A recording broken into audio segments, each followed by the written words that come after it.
Hello and welcome to Health Affairs This Week. I'm your host, Jeff Byers. We're recording on September 16th, 2025. We have some insider events. September 29th is the new date of our prior authorization event. And hot off the presses, we have a October 15th event on immigration policies and their impact on healthcare with Arturo Bustamante and more.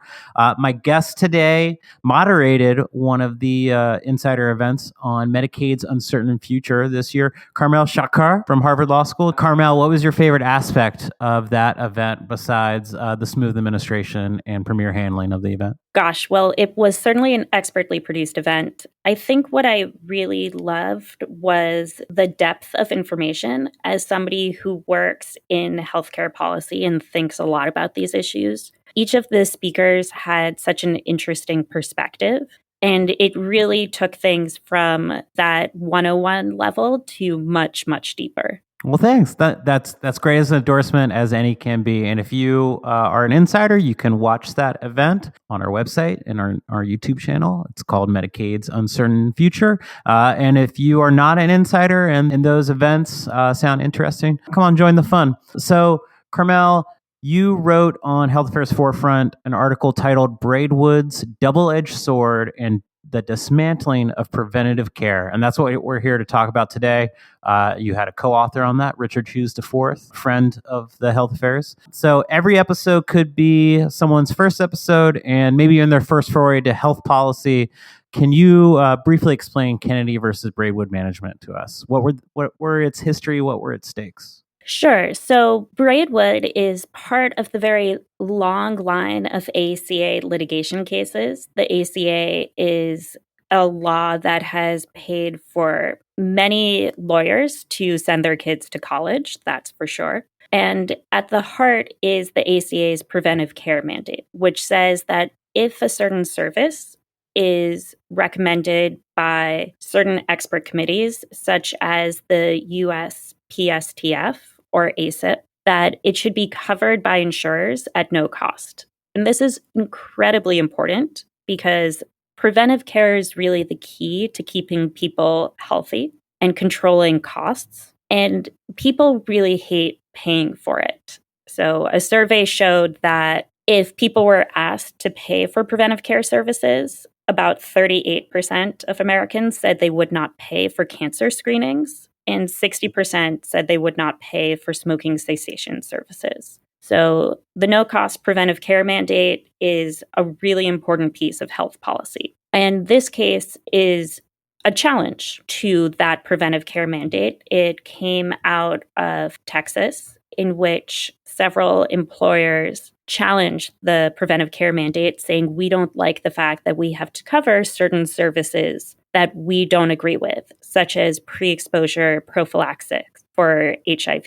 And I think one thing that's important to appreciate about this case is that depending at which level of our judicial system, it's been a case about very different things. And so when it came to the district court, which is where cases start, it was a case about the Religious Freedom Restoration Act. Were we violating the religious liberties of employers by making them cover services that they didn't agree with? Then when it got to the Fifth Circuit on appeals, it became an appointments clause case, which essentially the appointments clause says that if you have major political actors in the government, they need to be selected through a proper process that includes the administration nominating them and then the Senate voting on them.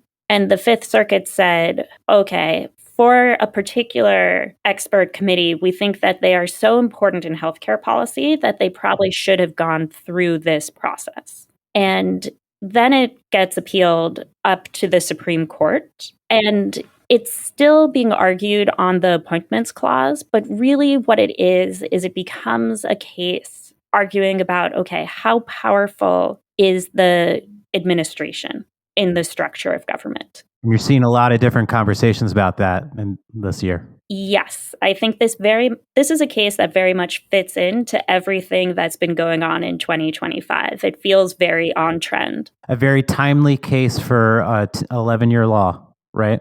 Is it 12 it's years? Amazing. 12 years. Yeah. ACA stays current. It's that girl. Yeah. So with your expertise and background, sidebar real quick, when you see the polarization in this country, is that, do you just see money? Do lawyers see money? They're like, oh, this is exciting. I think that some lawyers certainly see, okay, there's a case for me to make my name for, clients to pay me. I think that working in health policy, what we see is that at the heart of things, everybody kind of wants the same thing, which is when you're sick, you want people to take care of you and to fix whatever's happening with your body. You want the same for your grandma, you want the same for your kids. But we're seeing a real divide in how people think that we get to that simple common sense goal. And so getting back on track with the case, we talked about the stakes. Can you briefly explain, you mentioned your Forefront article, which I encourage listeners to go check out, the function of the U.S. Preventative Services Task Force and ACIP, whose acronyms I can't remember. What are the functions of those entities? Okay, so here I'm first going to rattle off their very long names. Lawyers, regulators, politicians, we're all bad at naming things. So we are talking about the United States Preventive Services Task Force, or USPSTF, which is an expert committee. The people who sit on it are physicians, public health experts, who look at the evidence to determine which preventive care services are worth the money. We're also ROI. Yes, the ROI. So we're also talking about the Advisory Committee on Immunization Practices, ACIP, which does something very similar on the vaccine side. They are both purposefully structured to be non-political and instead be a way for the federal government to engage with medical and scientific expertise to understand, okay, where should we put our regulatory might behind. And what was the outcome of Kennedy versus Braidwood? So Kennedy versus Braidwood was one of the three big health law cases last year at the Supreme Court. And the Supreme Court disagreed with both the District Court and the Fifth Circuit because it took a look at USPSTF and decided that they were what we call inferior officers, which means that they didn't have to get appointed through that really complicated appointments process and confirmed by the Senate, that the secretary could just exercise his statutory authority to appoint all of the members.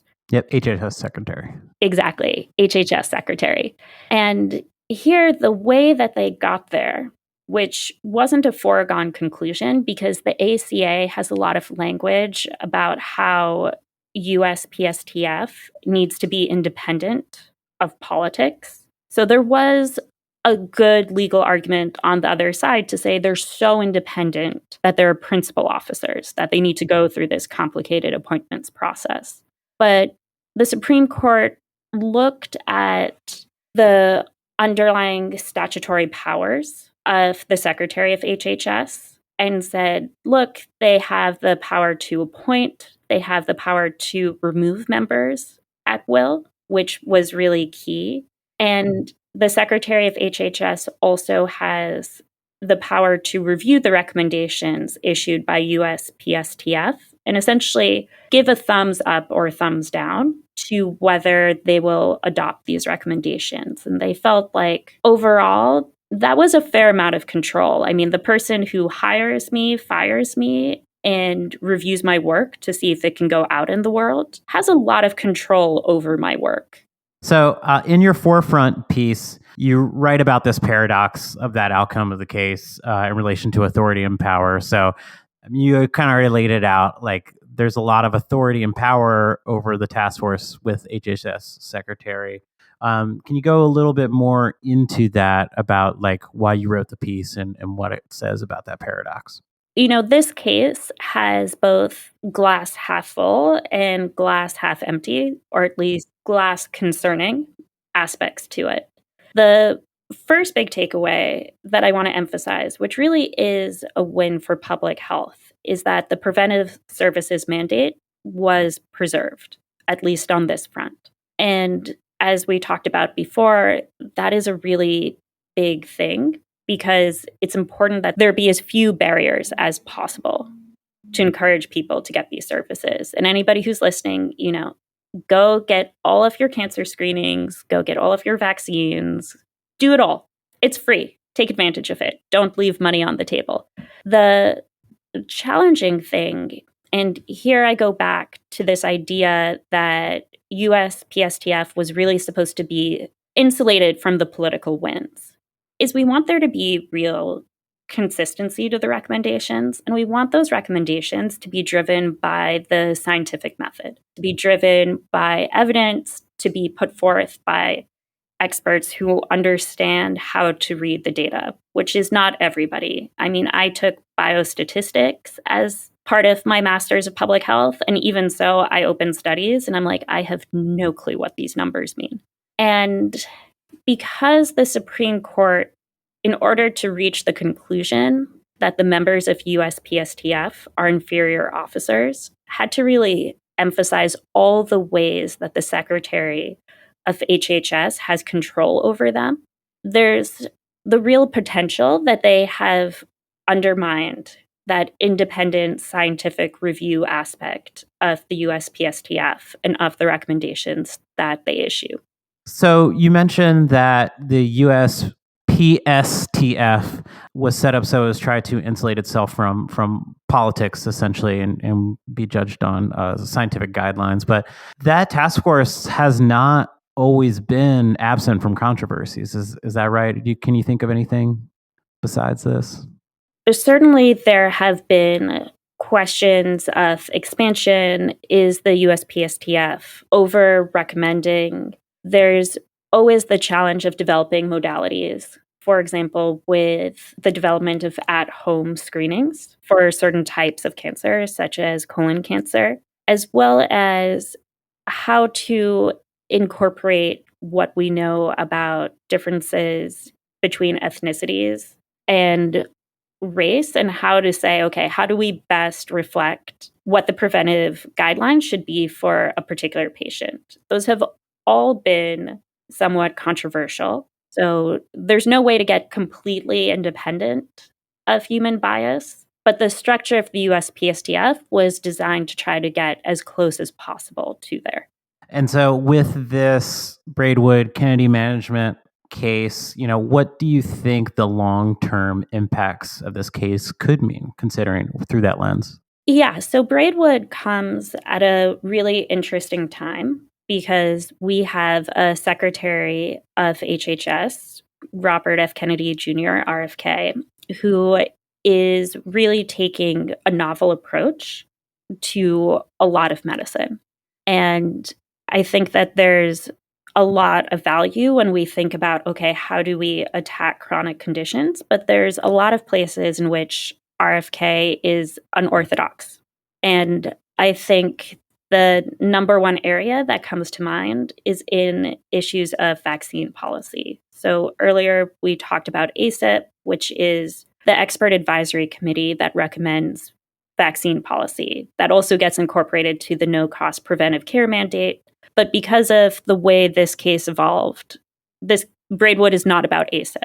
But ACIP is a really interesting potential foreshadowing of what could happen with USPSTF, because even though when RFK was being confirmed by the Senate, because he is a principal officer under the Appointments Clause, he made a promise that he would maintain ACIP without changes.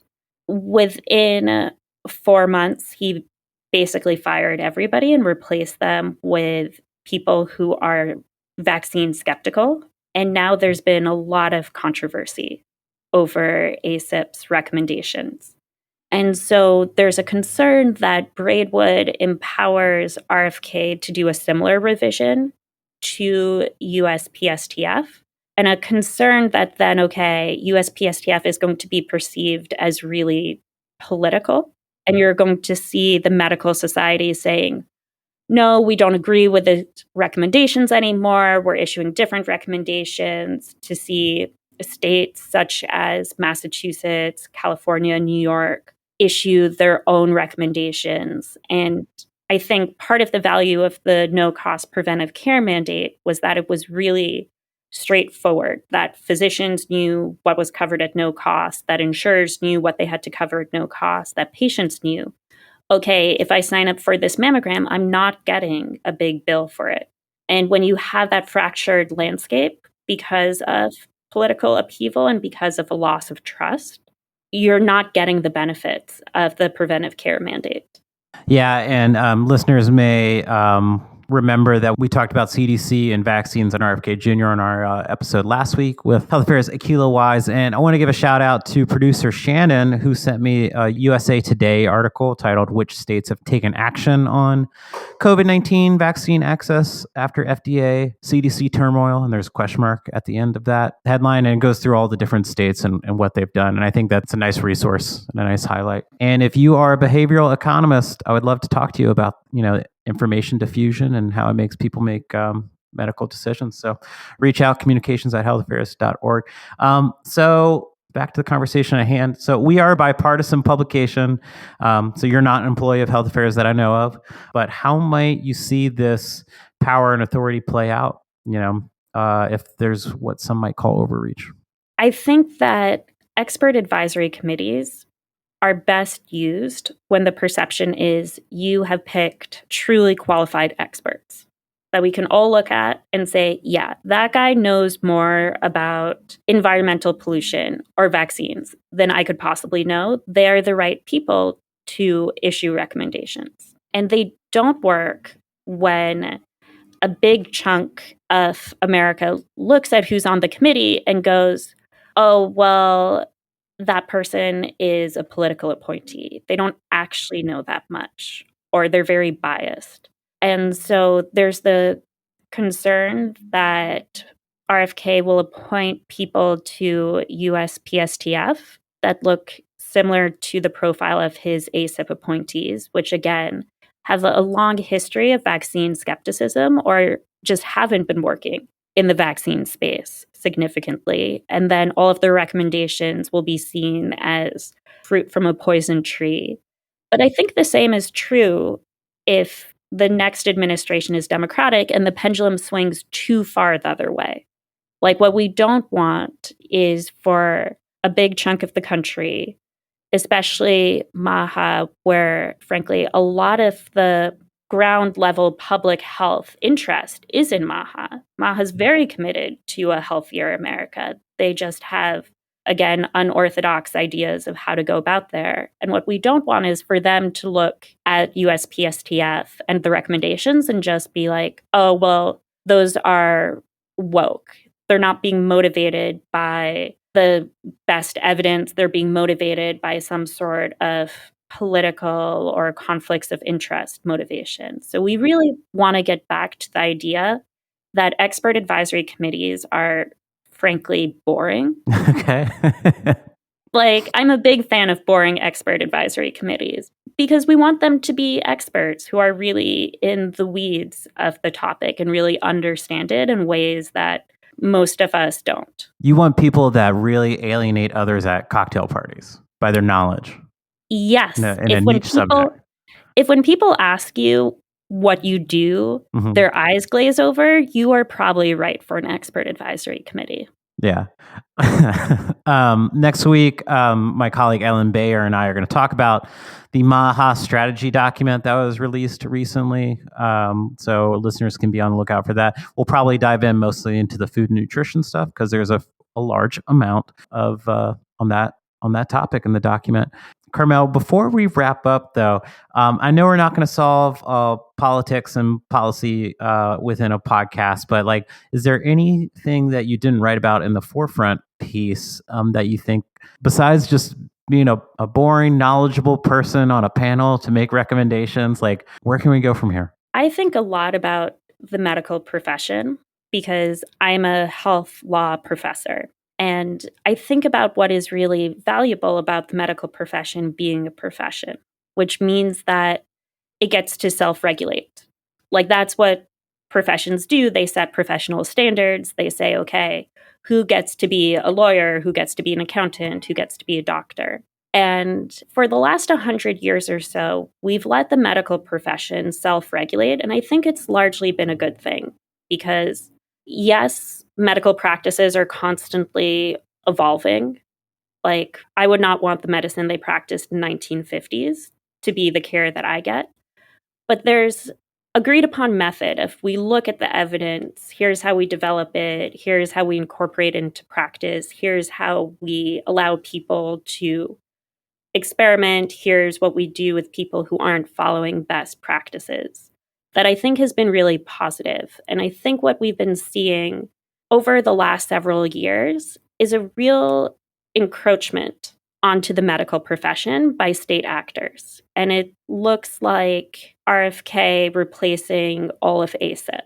But it also looks like the Supreme Court in a lot of their health law cases recently allowing the state to make decisions and taking that away from patients and physicians. We see it in states banning abortion care and the challenge of what do you do when, for the life and health of the patient, the evidence-based standard is providing abortion care in those states. And I'm very concerned about that because a lot of state actors don't really know much about medicine.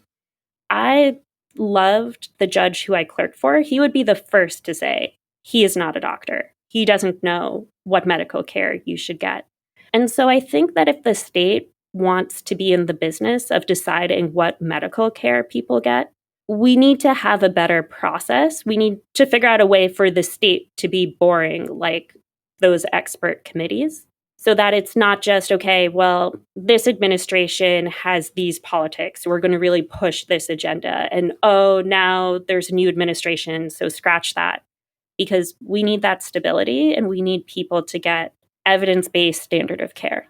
Okay, and now my apologies to producer Shannon as I ask one last question as we wrap up. I have two questions, but the first one being, I was looking at your bio on Harvard Law School before we joined today, and so please correct me if it's wrong, or I assume it's not wrong. But I hope it's it not says wrong. that you've studied the use of telehealth and digital health products. Is that right?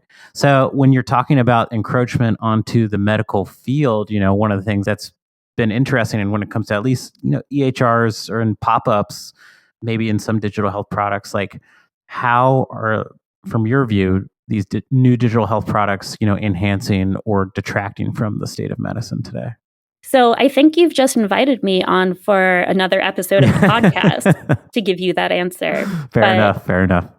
I would say, in a nutshell, that we need to use digital technologies really smartly to better extend our existing health resources. There's so much burnout in the physician workforce. There's so many people who have difficulty accessing care. Like, we've got to use AI in a smart way. We've got to use telehealth in a smart way. We've got to use at-home testing in a smart way. But the challenge is, are we actually using it in a smart way, or are we just kind of throwing spaghetti at the wall and seeing what sticks? And I think that's where we're really struggling. Well, thanks for that unprompted question. Carmel, is there anything you want besides the Forefront article that we'll put a link into the show notes? Is there anything that you want the listeners to know about as we head out? I think that Gregory Kerfman and his co-authors at JAMA had a really good piece immediately summarizing Braidwood that I would recommend people look up, especially because that is the team from the Journal of the American Medical Association. So getting that perspective on how the medical profession feels about Braidwood, I don't think you could get to a better source than that. Sounds good. Well, Carmel Shachar, thanks again for joining us today on Health Affairs This Week. If you, the listener, enjoyed this episode, send it to the Health Policy Journal competitor in your life. Thanks, and we will see you next week. Thanks for having me.